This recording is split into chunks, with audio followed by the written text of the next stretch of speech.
podcast, let's take a ride into the mind of Smoothie. Video games and comic books, we'll talk about horror movies. Let's go retro, checking the scene. Talk about things in magazines. We'll talk about the things that we've seen on screen and the 90s on the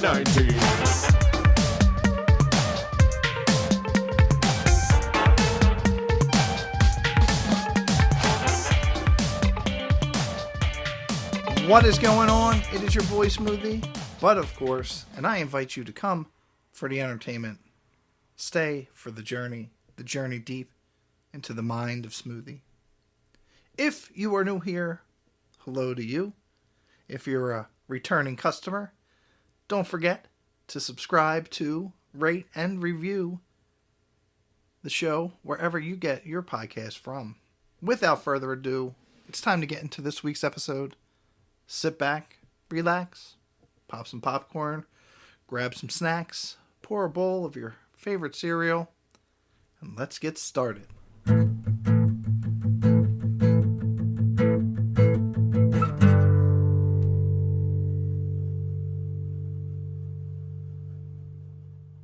The landscape of television in the mid to late 80s and early 90s was certainly an interesting place to be. I remember when there was a limited number of channels, and watching as cable TV quickly started to grow. One of the most interesting days of the week, at least in my opinion, for TV viewing was Saturdays.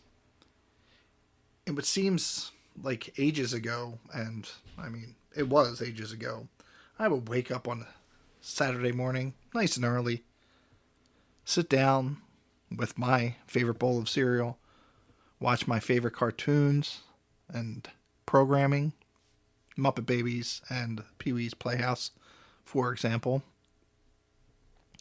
And after the cartoons were over and the afternoon hit, it was either off to go play with my friends and hang out and do what we did as kids back in the day.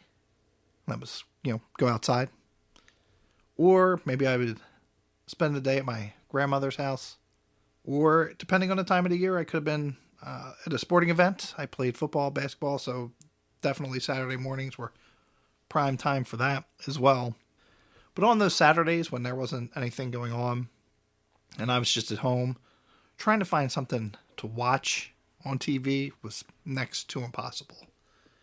You get some of the boring sport options, not that they're boring per se in themselves, but you get to watch either bowling or golf, and depending on the channel you would find a western, maybe the Saturday afternoon matinee movie, which typically those were older movies that back then I wouldn't have appreciated, and they probably would have went right over my head, but looking back now I definitely would have appreciated them a little more. This is where we enter with first run syndication television programs. Now the concept of a first run syndication program was the fact that a TV show didn't have to go the major network route, whether it be ABC, CBS, or NBC, and strive and pray that they want to get canceled in prime time, but rather the show could be marketed to different stations and different channels across the country. It could be on one channel on the West Coast and a different channel on the East Coast. And at this time, first run syndication, it wasn't a new concept. It's been around for many years. But to me, the 80s are when it seemed to hit its peak, hit its stride. There were so many first run shows on. It's a lot to count. Today with streaming services and, the vast amount of networks and channels that there are, there's really not a need for first run syndication programs. They do still, however, exist, but there's really not a need for them. Which brings us to today's episode, and in upcoming episodes, we're going to be looking at some of my favorite from that time period. Maybe they weren't my favorite, but they left a lasting impression on me. Whatever reason, they stuck out in my mind, and we are going to talk about them. And for today's episode, we're going to look at the 1988 smash hit, not really, but I enjoyed it, the Munsters Today. Where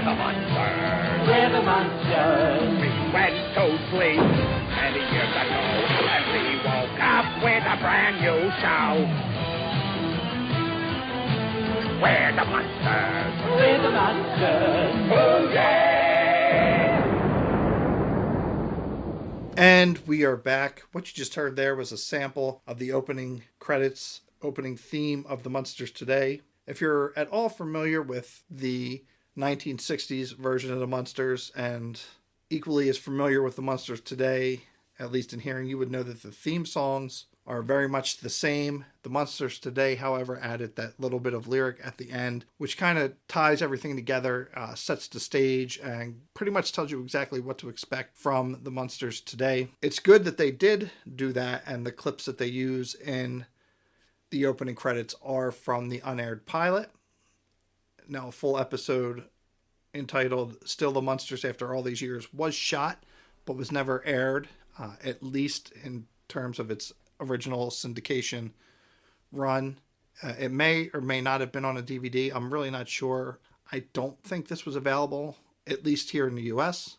This episode was to come from anywhere. It was going to be a special feature on a DVD. You can, however, view this episode on YouTube. It's broken down into 8 parts, about 2 to 3 minutes a piece. I'm assuming to avoid copyright infringement or copyright claims. But in this, the quick and dirty synopsis of the unaired pilot, the pilot's title was called Still the Munsters After All These Years. Begins, it's in black and white, and the family is called down to Grandpa's lab as he is working on this invention to have these boxes that you could sleep in, aka coffins, where no matter the duration you sleep in it, you don't age. So he calls them all down, and if I haven't said it already, it is in black and white, much like the original series, and set in the 60s. Calls them down. They agree to try it out for a half hour just to see how comfortable and how they go. And in true sitcom fashion, something goes wrong while they're in the boxes in the coffins. The dial is moved to forever, and they don't wake up until 22 years later. Hence, we have the Munsters Today. They did a great job with this show. It's very 80s, and very the dress, the jokes that they use and that they tell, in especially the pilot, are very much products of the 80s. For example, there is Herman turns on the TV, President Reagan is given an address or whatever you want to call it. Something's going on the TV, and it's President Reagan. And Herman says, "Would you look at that? It's a Ronald Reagan movie." And then he says, Ronald Reagan, the movie star, who would ever believe him being president? Very much similar to the Back to the Future joke that Marty and Doc exchange when Marty goes back to 1955. But it was very timely and very good. And there were some other jokes in there as well, or said it to be a timepiece, a time capsule of the 80s. And throughout the series, you would see that it was every typical 80s sitcom trope could be applied to the Munsters Today. And they put their Munster spin on it, much like they did with the Munsters in 1964. The other episode that I watched, we was able to find, same YouTube channel. It's only parts 2 and 3 because the first part was struck with copyright claims by NBC Universal. You still get to see 2/3 of the episode, and the one that I watched was called Vampire Pie. And again, it was a great episode, and I would have loved to see it from the beginning, but great writing on this episode as well. For instance, the premise of this one, and this is directly from Wikipedia, Herman decides to enter a baking contest using an old family recipe. Too bad there was an ingredient Grandpa forgot. The baking contest is being held at a local community center or whatever, and Herman goes down there, and the host or judge, she says, "Did you come up with this recipe? Is this your recipe?" And he's like, "Yep, I made this all by myself." So, which is pretty smart, and I wouldn't have picked up on this probably when I was younger. All by myself, I thought that was very brilliant in the writing, and that's how I remember the series. I just remember it being fun. It wasn't too serious, and it filled that void on those boring Saturday afternoon TV viewing times. And it's a shame that this is currently so elusive and so hard to find. Like, I remember back in 2010, 2012, somewhere in there, it was on Netflix, and I remember probably watching a couple episodes but not getting fully into it. It's no longer on Netflix, but it was streaming as recently as 2020. So it's a shame that it's not, and especially now because Peacock and NBC, which owns the rights to the Munsters, the original series is streaming on Peacock for free, so I don't know why they don't bring back the Munsters Today so more people can get a chance to experience it. I completely forgot about it and was just thinking about it actually around Halloween. I've been sitting on this episode for a while, was looking for something to do and just never got around to it. And I figured now would be a good time to get into it. But it's a great show. If you can find it, I encourage you to check it out or just watch some clips. There's a pretty interesting thing on YouTube. It's actually the pitch video, the sales video, what the company put together to, send to the different networks to see if they want to pick it up and buy it. It's pretty cool because in there it says like the recommended audience and the recommended time slot to put it in. So I thought that was neat. I don't know if I mentioned it. This did air in October of 1988. Its last episode was May 25th, 1991. It ran for 3 seasons, which is 1 season longer than the original Munsters television program, which ran from 1964 to 1966. It won a couple of awards. In 1990 and 91, it won Daytime Emmy Awards for Outstanding Achievement in Makeup, and in 1991, Outstanding Achievement in Hairstyling. They did a great job with the makeup and the costumes, and I think the actor who played Grandpa, Howard Morton, I think he nailed it spot on, the role of Grandpa. I see him very similar to the original actor who played, and his name has escaped me. I think it's Grandpa Al Lewis. Al Lewis is his real name, but very much it was a great casting for the role of Grandpa. And definitely like the hairs, and it was good. Everything was good. The aesthetics of the set, it's exactly what you would remember or you would think the Munsters would be like in color. And there have been movies and colorizations of the original Munsters, but this is spot on. And it's I can't believe it's so hard to find. I wish more people could experience this, and hopefully soon it does come to Peacock. With that said, we just talked about Howard Morton, so we'll start there with the cast. He did play Grandpa, as I said. He did a lot of television work, like a lot of classic TV shows, Bewitched, That Girl, My Favorite Martian, Tarzan, a lot of, I think every prominent like late 70s, early 80s sitcom, I think he had at least one role in. I saw Different Strokes, All in the Family, The Jeffersons, Good Times, all over the place. You probably would most recognize him from Give Me a Break. He was Officer Ralph Simpson. He was on that show for 49 episodes, which is second to the Munsters Today. He was on the full run of the Munsters Today for 73 episodes, and that includes the unaired pilot. Other cast, we had Mary Ellen, like I said, Dunbar. She was the original actress in the pilot who played Marilyn, and was replaced by Hilary Van Dyke. Van Dyke, this was probably her biggest role. It looks like on IMDb, this was the last thing that she was in. So I don't know if she just left acting. I couldn't find much information. Maybe I didn't look hard enough, but couldn't see what she's up to now, today, what she's doing. Mary Ellen Dunbar, very much similar. Similar Situations was the most prominent thing on her IMDb. She did some voice work on a couple of Jackie Chan movies, those movies being Legend of the Drunken Master and First Strike. I'm not familiar with those, so I'm not sure if they were completely foreign language films, or maybe she did a dub on these. Maybe she did English speaking lines for the characters, because like I said, distinctly said she did voice work on those. Going back to Hilary Van Dyke, she did have, a part on Life Goes On and another TV show, which I'll have to look up. It sounds familiar, but I'm not quite sure. That show was called What a Dummy. Eddie Munster, he was played by Jason Marsden. No, because I thought the same thing. I was thinking of James Marsden. They're not related at all. Funny little bit of trivia that was listed on IMDb. They are good friends. Their wives are best friends and known each other since they were 6 years old. So I thought that was kind of cool, because though they're not brothers, they are good friends off the camera. You would recognize him to see him. When I was looking through his list, he has an extensive list of credits there on IMDb. 212 credits. He was in some early sitcoms, Step by Step, Murphy Brown, Blossom. I remember him from Full House.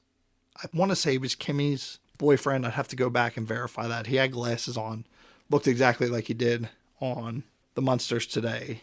He also voiced the cat Thackeray Binks from Hocus Pocus, and that seems to be his big niche. He is a voice actor. Most of his credits, cartoons, video games.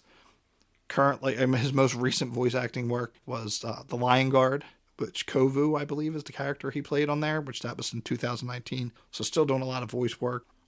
I saw a lot of Disney cartoons. I saw DuckTales. I saw Goof Troop, Gummy Bears, video games. He did a lot on video games. So he has a huge... It was actually quite impressive. Then Lee Merriweather, Lily Munster.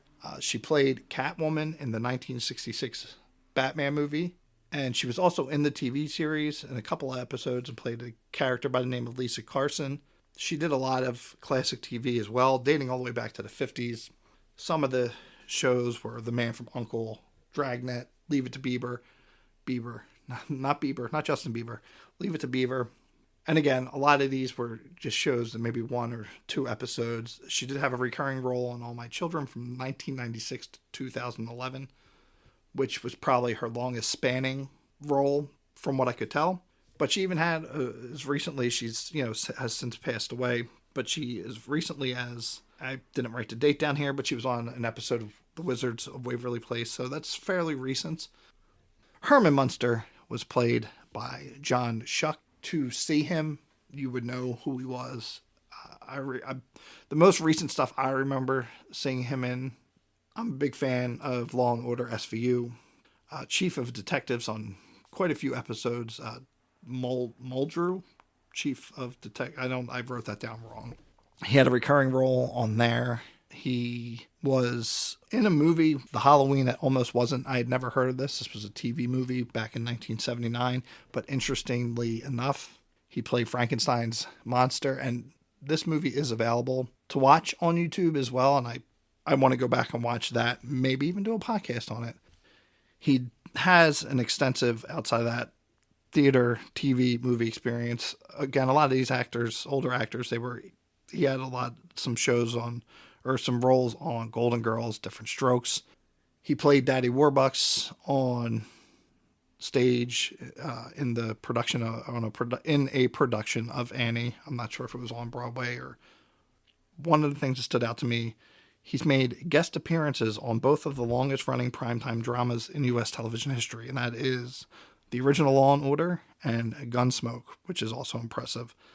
He is one of only 32 actors or actresses to have starred in both the original Star Trek, including and up to Star Trek VI-6, The Undiscovered Country in 1991, and then in one of the spin-offs. That's quite impressive. In Star Trek IV and Star Trek VI, he played Klingon Ambassador Kamarog. Other TV credits, Golden Girls, I don't know if I said this already, Different Strokes. He was in the film My Mom's Werewolf in 1989. Another one of his more prominent movie roles was MASH the Movie. So he's, been around for quite some time. He's a great actor, and I know from seeing him on SVU, he's a very good actor. So I'd like to check out some of this other stuff that he's been in and kind of familiarize myself more with him. Other than that, that's the cast. There's not much other information on the show. I tried to do some digging to see if there was any articles or interviews specifically pertaining to this, and I couldn't find anything. That's it. That's the episode on the Munsters Today. Let me know, have you watched this in the past? Were you fortunate enough to catch it when it was on? Let me know on the Facebook page, or tweet at me, or DM me on Instagram, and let me know. Just curious to see if you are at all familiar with the Munsters Today. It was a great show. I really wish we could still find it today.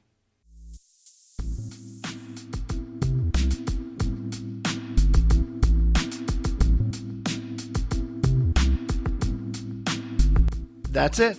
That's going to do it for today's episode. I hope that you enjoyed the show, and let's keep the conversation going.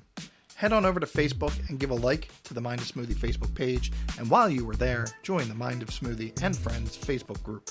You can also follow me on Twitter and Instagram at Mind of Smoothie. For video content, visit youtube.com/mindofsmoothie, and for all other news and updates, visit mindofsmoothie.com.